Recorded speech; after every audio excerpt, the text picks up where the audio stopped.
Assalamu alaikum wa rahmatullahi ta'ala wa barakatuh. Hi everyone, welcome one more time to this class to continue learning Arabic language. In today's lecture, we are going to focus on both Arabic letters, the first ones, Alif, Hamza, and Ba. By the end of this class, you will be able first to understand the different contexts where we can find both letters. Second, you will be able to write them down in different ways. And third, you will be able to read them either when they are by themselves or within different words. So take your notebook, your pencil, and be ready for a new learning experience.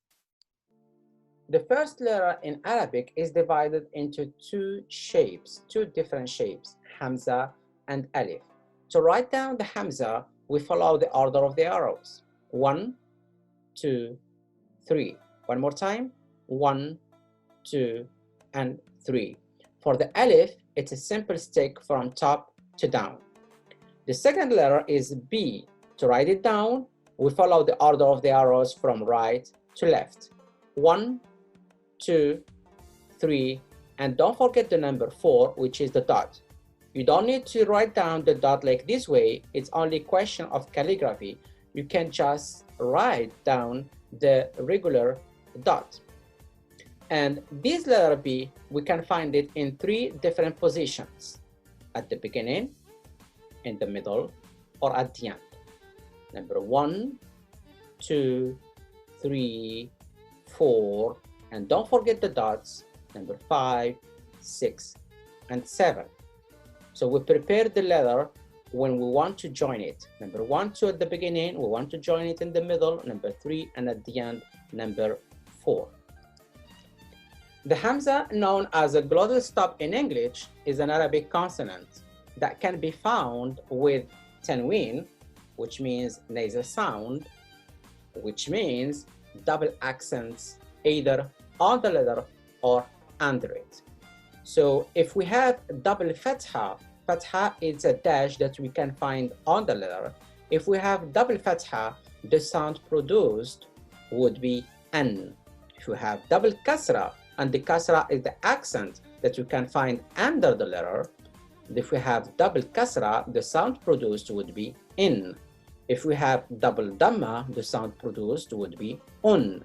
Every time you find Hamza with double dash on it is an, Hamza with double dash in the bottom, in, and Hamza with double dhamma, the sound produced would be un. The sukun, which means the sound cut, is a little tiny circle that you can find on the Hamza. Please see the video about Learn Arabic from Scratch. Hit the link below in the description to be more familiar with the different contexts of the Arabic accents. And lastly, we have the short vowels, which means the sounds on a regular basis. And here in this case, we have only 3 sounds: A, E, or O. A means that every time we're gonna find the Hamza with the dash. E means that every time we're gonna find the Hamza with the dash under it. And O, every time we're gonna find the Hamza with the Dhamma on it.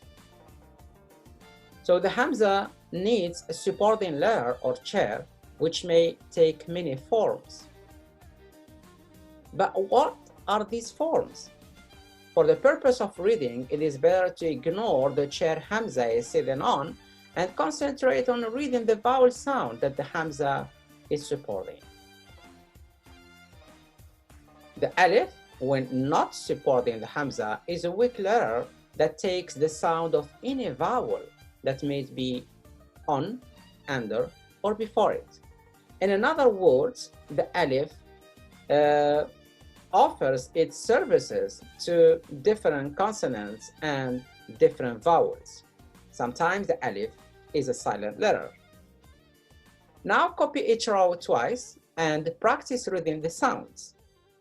But don't panic, feel confident and ready for a journey of new challenges. So the Hamza, when it produces the sound E, from top to down the stick, and then the Hamza E. We repeat it one more time, top to down, Hamza E. We can find it also by itself on the line E. One more time, E. Or in another shape with another letter, but the main idea here is that to recognize the sound produced. E. One more time, E. Always from right to left. And last, in this shape, in the middle of the word, E. And one more time, E. Let's go now to the sound O. In different ways, how can it be reflected with Hamza? O with the stick and repeated one more time. Check on the Dhamma, how is it? In the first we put it closed, and the second repetition we put it open. We can find also the Hamza with Waw. Meanwhile, it has the accent O. The pronunciation would be O. This is the only sound that is produced. Always, when we find it with this shape, it's pronounced as O. Meanwhile, it has Dhamma on it. One more time, O. As the first case, it may be in the middle of the word with the Dhamma on it, O, or we can find it by itself, O and O. Now, the last regular basis sound is A. Stick from top to down and the Hamza with the dash on it, A. We'll repeat it one more time. Another way, how can we find the Hamza with the dash? It's with the Waw. Hamza and then the Fatha, A. A. The third way, it's in the middle of the word with different accents with the Fatha and Fatha, A, or at the end by itself. And now you have the three ways where can we find the Hamza. Now that you're familiar with this first set that includes the Hamza with its three different accents pronounced on a regular basis, take a new sheet of paper and jot down what you know. Please consider two things. First, don't go back to your notes unless you need to. And second, keep in mind that practice makes you learning better. And one time you're done, let's continue with the second set with where can we find the Hamza with its three different nasal sounds. The first one is in, expressed in this form, the Alif with Hamza and the Kasra repeated twice. The Kasra is the accent, is the little dash that we put in the bottom. We may find it in this shape with the double Kasra, also is the sound in. Or we can find the Hamza by itself with double Kasra producing the sound in. Now, the sound un is expressed by putting the Hamza on the Alif and then repeating the Dhamma twice. Look at the Dhamma in the first line, how is it written, and the second one, how is it exactly. This is just kind of calligraphy. You may want to take the decision to write down the one you most like. We might find the Hamza with the Waw, and meanwhile it has double Dhamma, the sound produced would be un. Also, we can find it in this shape, Hamza with double Dhamma, and the sound would be on. Or the Hamza by itself with double Dhamma, either in this calligraphy or separated, both of them produce the sound on. Now the last one, the last nasal sound is an, reflected in this way. The Alif with the Hamza and double dash on the top. Or we may find the N in the middle of the word,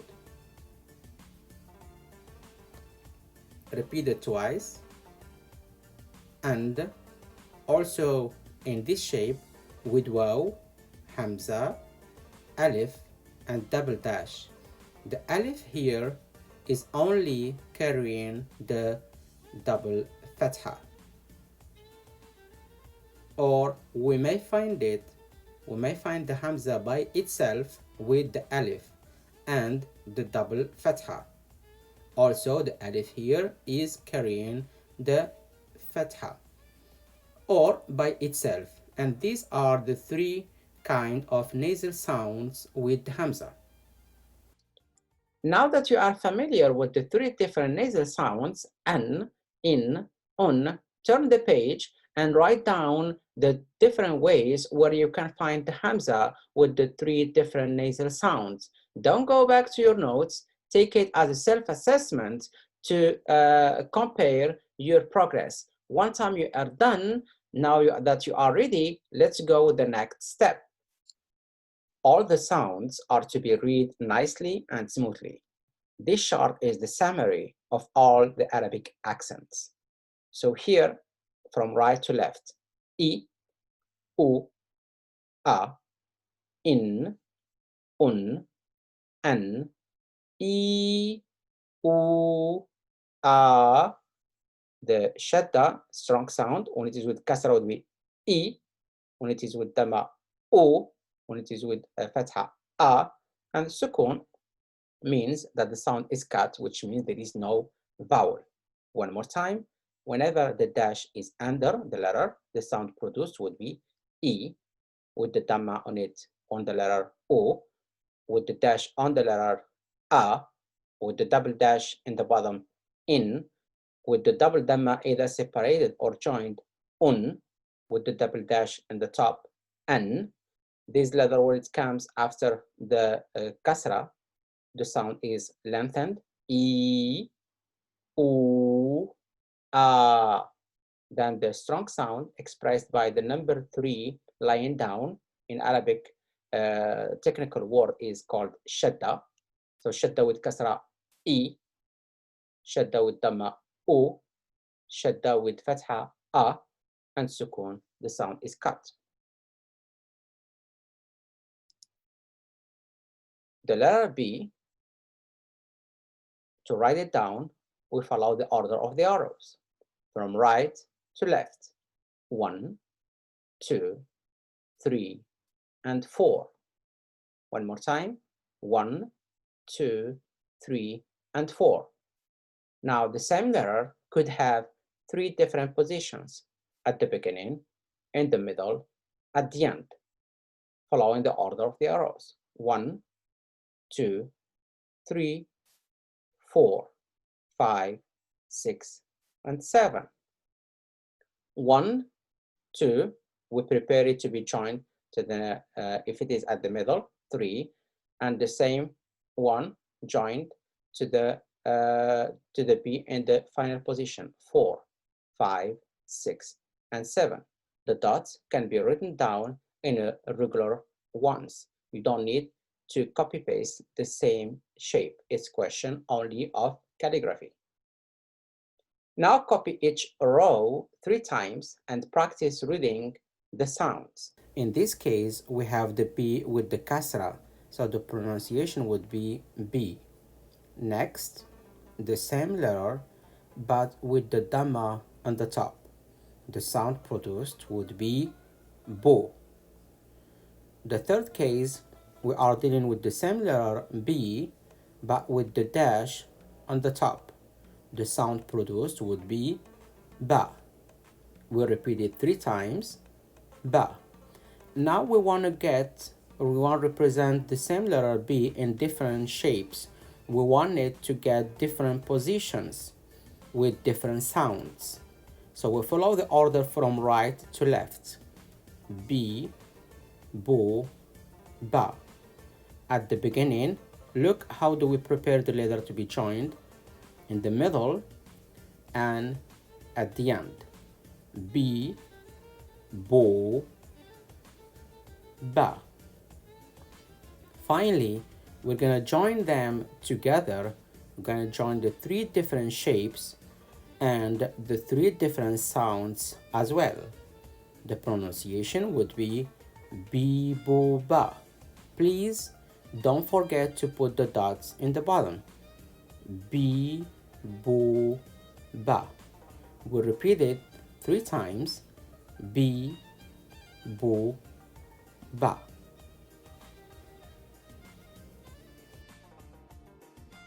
In the first column, we have the letter B dealing with the nasal sound, and in this case is the kasra repeated twice, which gives us the sound bin.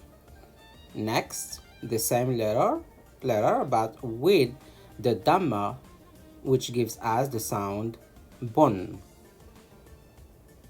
Then we continue with the next one, ban. Look at the alif, it's there to carry the double fatha, ban. Now we have the same letter in different shapes and different sounds, since each one has different accents. B, bu, ben, following the order of the 3 sounds. B, bu, ben. At this stage, you should be familiar with the handwriting. And then we change the order of the sounds. Ba, bi, bun. Ba, bi, bun. When I say we change the order of the sounds, means the order of the accents. We have first fatha, then kasra, then dhamma. Ba, bi, bun. And finally, one more time we change the order of the accents for the practicing purpose. Bu, ba, bin. Bu, ba, bin. It's highly recommended to keep repeating this handwriting to enhance your skills and to be able to write without any issue. We continue to enhance our skill, and in this case we have the B with sukun, which produces the sound B. Next we have the same letter B, but in this case with shadda and fatha, which produces the sound ba, strong sound.